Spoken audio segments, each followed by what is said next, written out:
நான் 1903ஆம் ஆண்டு ஜூலை மாதம் திங்கட்கிழமை 15ஆம் நாள் விருதுநகரில் பிறந்தேன். எனது தந்தை பெயர் குமாரசாமி நாடார். எனது தாய் பெயர் சிவகாமி அம்மையார். எனது இயற்பெயர் காமாட்சி.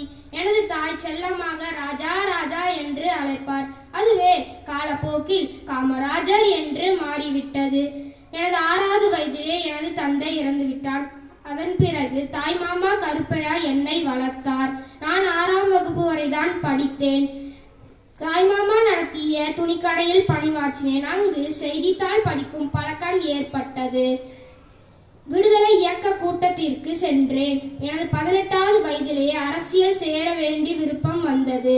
நான் காங்கிரஸில் சேர்ந்தேன். எனது பாட்டி இறந்ததால் எனது தோளில் துண்டு போட்டு விட்டார்கள். அன்று முதல் தினமும் நான் துண்டு போடுவேன். 1954ஆம் ஆண்டு எனக்கு முதலமைச்சர் பதவி கிடைத்தது. நான் தமிழ்நாட்டில் உள்ள 6000 மூடப்பட்டுள்ள பள்ளிகளை திறந்து வைத்தேன். 17,000 புது பள்ளிகளை திறந்து வைத்தேன். ஒரு நாள் நான் 4 சக்கர வண்டியில் செல்லும் போது ஒரு சிறுவன் மாடு மேய்த்து கொண்டிருந்தான்.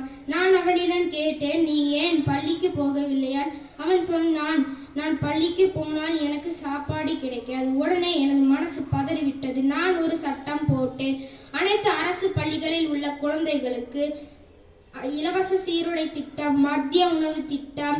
என்னை மக்கள் படிக்காத மேதை, கர்ம வீரர் என்று அன்போடு அழைப்பார்கள். நன்றி.